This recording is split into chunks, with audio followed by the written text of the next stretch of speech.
What's up, guys? Today we're going to be going over how these books got me back into reading. For those of you who don't know what the books I was holding up are referring to, they are Dungeon Crawler Carl, which is a lit RPG series written by Matt Dinniman. A lit RPG, for those who don't know, is pretty much a book that takes a lot of tropes from RPGs, like video games, such as skill points, levels, health bars, HUDs, all that good stuff, and throws them into a novel, and that has been one of my new favorite genres to read. So I'm going to go ahead and give a brief overview of what this book is, and we can talk about it, which will be great. So what happens is there is a normal guy named Carl, normal human guy, sitting around his apartment in Seattle, Washington in the middle of the night. And then all of a sudden, there's this huge reckoning that happens as he leaves his apartment to go save his girlfriend's cat. And all of a sudden, he sees all around him are that buildings, cars, anywhere with a roof gets compressed and smushed down. What happens after that? Carl finds himself faced with a choice. That choice being go into these blinking stairwells that have been put and he is being corralled into, that and other humans, or stay on the surface and take his chances. Now, as I'm sure many of you can assume, the book wouldn't be going too far if he stayed on the surface and took his chances. So Carl goes into these stairwells. So as you progress throughout the book, really at the beginning, you find that these stairwells and the traumatic event that happened outside were caused by this intergalactic group of aliens who are running a game show. And this game show is pretty much what you would find on any Earth-like television stations. The closest one I could probably imagine is that of Survivor, not because you're getting voted off or anything, but favorite groups of people who get the most views get really cool prizes and things that can better them work in the game. So, as I mentioned, it's a game. Unfortunately, not to the crawlers who are playing it. I can't remember if it's 100 years or so, what happens is a new group of aliens get to decide what brand new big show they want to do. Whether that be a dungeon crawl, a battle royale, that's the one I can remember for right now. And of course, in this universe, the dungeon crawl gets picked. So what does that mean for our crawlers? Well, it means that it is a class and level-based game where as they level up, they get better items and better classes.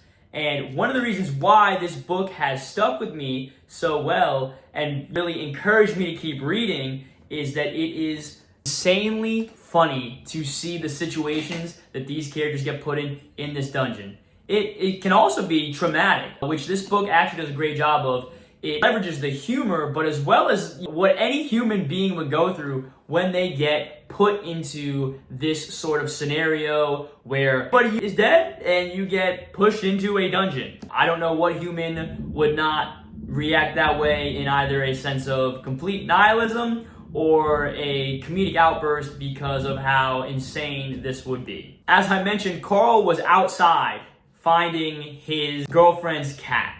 Well, that cat just so happens to wander into the dungeon with him and gives us one of the greatest side support characters or main characters, however you want to look at her. And for those who have read it, I know they'll get it.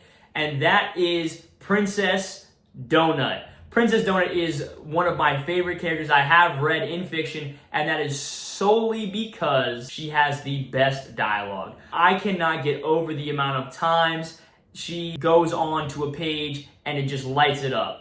Her and Carl discussing plans on what to do in the dungeon, her sarcasm, her quips, it is hilarious through and through, and I love her for it. Another one of the things I love about Princess Donut is that throughout this book, as I mentioned, their goal is to progress further and further into this dungeon.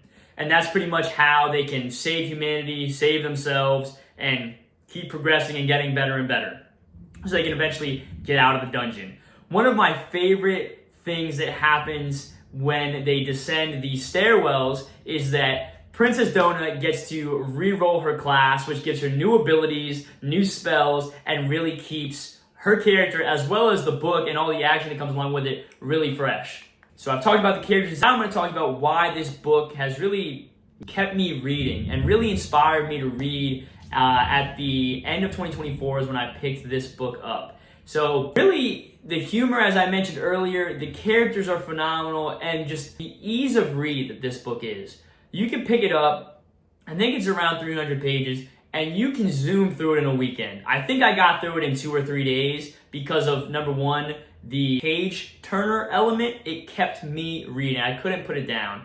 And then it just inspired me to keep on reading because I felt so much joy in this book that I had to go pick up the rest of them that were out at the time. So that book 2, book 3, which is one of my favorites, book 4, book 5, book 6, which is my favorite, which I don't have in hardcover, but it's coming tomorrow, and book 7. These books have become somewhat of a comfort read for me because they're so funny and they get you to laugh out loud, but they also get you to care about the characters. There are so many moments that you have these impeccable highs where people are joking, people are laughing, people are celebrating, and then you have these really incredible lows that come along with the book, which isn't something I was expecting from a book about a guy going into an alien dungeon whose companion's a talking cat. So that is why I enjoy these books so much, is that there is never a lull in action or really a lull in emotion, which is something I care so much about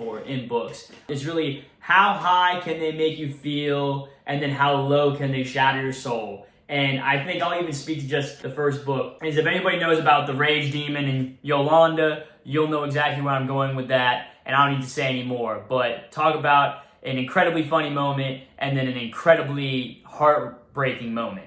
So with that, I'd be curious to know what your guys' experience has been with Dungeon Crawler Carl. Have you read it? Have you not? And if so, tell me about it. Tell me which one of the books in the series is your favorite. I'll say it again, mine's number 6. I love the card system. For those who haven't read it, you'll just have to get there to experience it. But for anybody else, tell me your experience with the book. Let me know down below.